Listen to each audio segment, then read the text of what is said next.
A tremendously busy week in Harrisburg, and that was before Wednesday's news that 3 Mile Island would in fact shut down as expected at the end of September. So it's great to have a guest on the Capitol Beat this morning to kind of help us sort through everything. And York County Republican Mike Jones is here for the first time.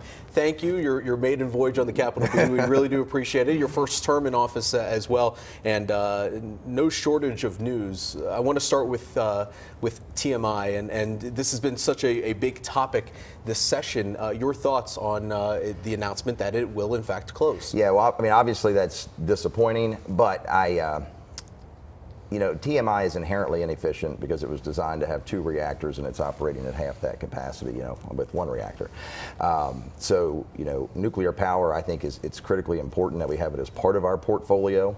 It's zero emission. It's extremely reliable, extremely predictable, and gives us a base of power. And of course, Peach Bottom is near and dear to my heart, right on the fringe of our district. With that said, you can support nuclear and not necessarily support bailing out an inherently inefficient plant, which is where I kind of landed. I'm pro-nuclear, but I was not in favor of bailing out TMI. So you're okay with kind of the way this all kind of worked out?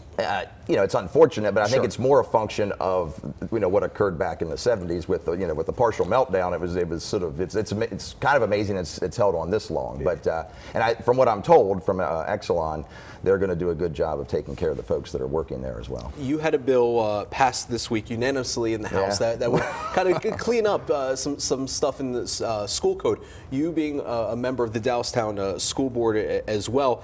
And just to give people an idea, we're talking about rules that state that you can't bring pagers into school. That's how outdated some of this stuff is. What are some of the unique items that you found that were so outdated? Not just the pagers, but things that are going to kind of be going by the wayside if this continues to pass through the there's legislature. Just a whole host of things. The school code goes back to 1949, so a lot of them were it was very antiquated. I think some of it was like housing facilities for teachers and things like this. It was a whole host.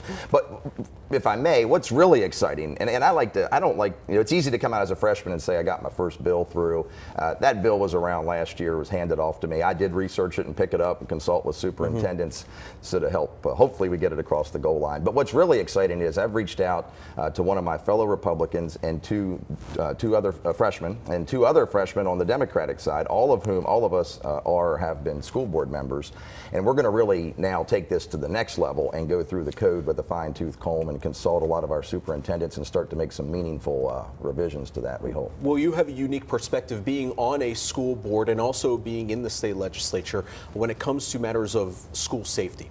What isn't being done in the Pennsylvania legislature that should be done when it comes to matters of protecting Pennsylvania schools? Yeah, that's a great question. I'm a big proponent of local control. It's hard for me to speak, to 501 school districts. I sort of think the state ought to provide the necessary funding for safety, which I think we're doing, and certainly we'll continue to do. We're committed to that.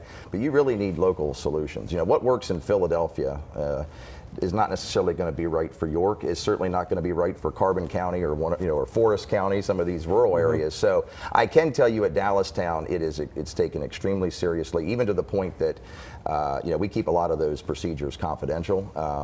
So I'm confident that Dallastown's doing a great job, and we're going to continue to give the schools the funds they need. It's a top priority, but I don't want to dictate how it's done at every building throughout such a diverse state as Pennsylvania. Term limits. Yeah. You have a bill sponsored with a fellow freshman lawmaker, Andrew Lewis, out of Dauphin County, that would basically limit state reps and senators to 12 years, 6 terms for representatives, 3 terms for senators.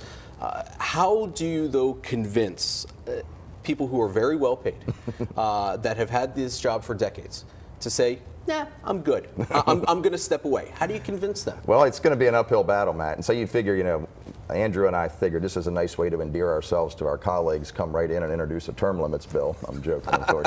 I think there is a lot of. Here's the bottom line: we're up to, I think, close to 20 co-sponsors. That's obviously not enough. That's a long way from the 102 votes that we need just to get it through the House.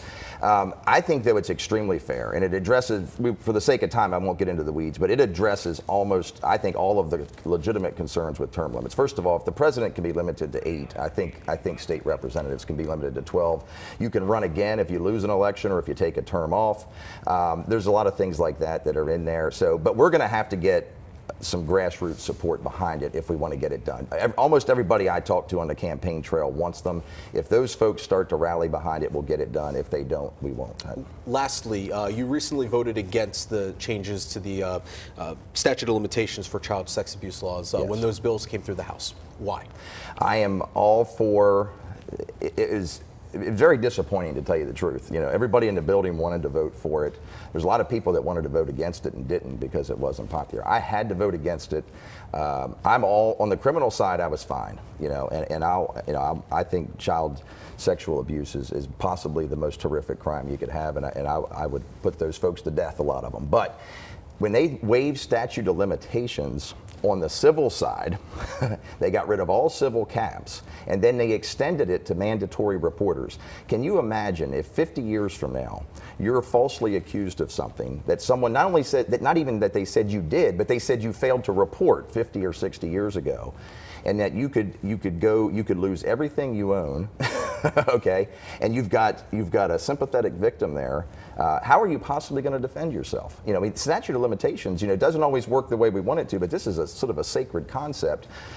It was only reserved for murder cases, and so, you know, I'm all for justice, but that should have been done on the criminal side, not the civil side, and not extending it to people who weren't even accused of the crime. It is a topic that I'm sure we could get into the weeds. Yeah, it was a tough one. It was tough, you know. But unfortunately, we are out of time. Mike Jones, thank you so much for being with us this morning on the Fox 43 Capitol Beat. Thank you, Matt. We'll be back.